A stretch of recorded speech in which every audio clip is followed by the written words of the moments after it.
Hello again. Welcome to another beautiful installment of my K-pop thoughts. Let's get started.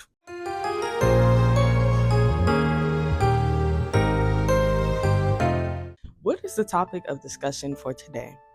Nugu groups.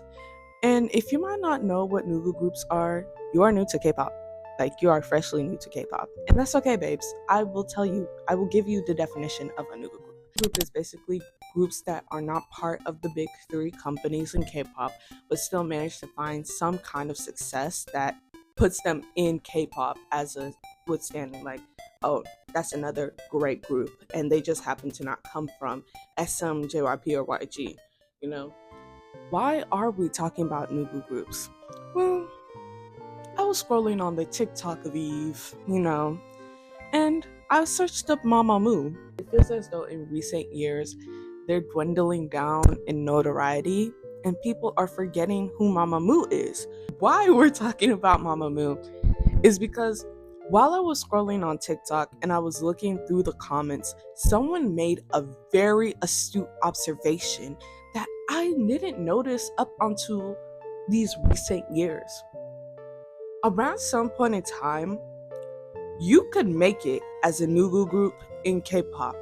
But nowadays, it feels like if you really want recognition and to be standard and stabilized in the K-pop industry, you have to come from the big three or HYBE. What do I mean by that? When's the last time you've heard of a K-pop group that hasn't come from YG Entertainment, and I'm talking about their subsidiaries too, SM Entertainment, JYP, or HYBE? When's the last time you've heard about a new K-pop group that's gone viral? I'm talking straight out the gate, 1 million followers off their first debut. They dropped the first video, boom, 1 million followers. That does not come from those companies. You hear that silence? Yeah, I had to let you think a little bit because never. This is weird, guys. This is really weird. It has not dawned on me since that comment, but there has been a slow monopolization of the K-pop industry. Where the fuck are the Nugu groups? Where the fuck are the groups from the small companies? You might be like, oh, what about ATs? What about ATs? ATs is an exception, bitch. They're still kind of not as popular as you would say a TXT or, ironically enough, Cortez. However, Cortez are new, but right off the gate, they're already popular as hell. And dare I say, I don't want to be that bitch. I don't want to be that bitch. If Cortez was not a HYBE group, do you think they would be getting as much notoriety? I bring this up because, like that person said in the comment, at some point in time, there was variety in the industry. All our groups didn't come from one fucking place, Like small companies had an actual fucking chance. When I'm talking about Nugu group, I mean like Everglow. They were a Nugu group. Weekly, they were a Nugu group. To be honest, hot take, G Idol, they're a fucking Nugu group that happened to make it big fucking time. Okay, it's called Mamamoo Nugu group, BTOB Nugu group. All of these, when I say these names, you're like, what are you talking about? They're not Nugu. They were Nugu at some point. Even though the companies that they were under, they were small companies.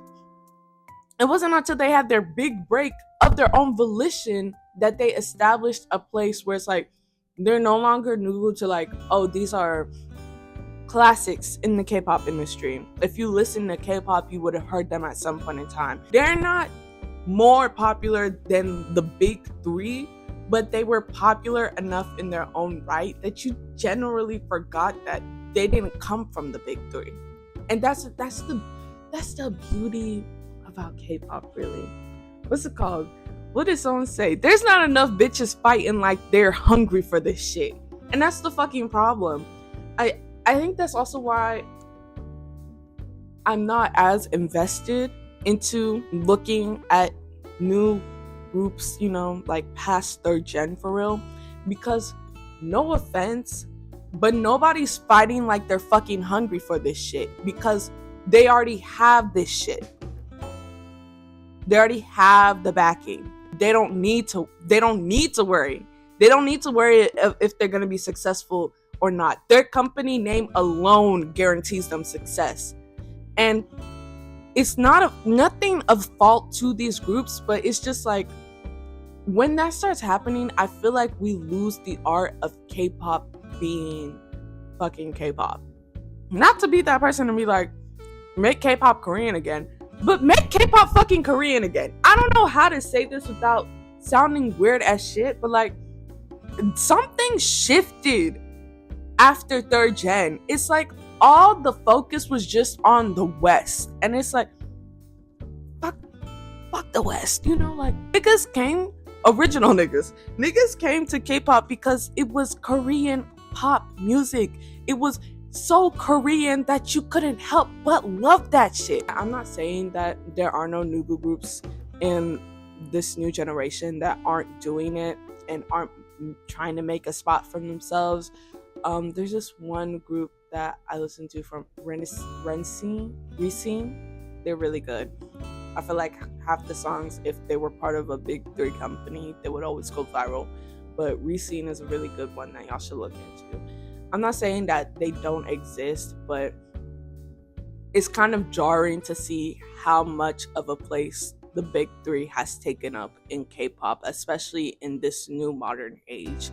And I just think it's something that we need to think about, I'm not saying protest, but be more like, I'm not saying this to be hoity-toity, I'm not. But if you're like really getting into K-pop and you're wanting to learn more about it as a genre, I greatly will advise you, look outside of the big three and hype. There are so many great groups out there that are ready to be discovered, and they need an audience, and you could be that audience for them. But yeah, anyways, like I always say, you may not know a person and they may not know you, but you matter in their lives. Have a wonderful day, my loves.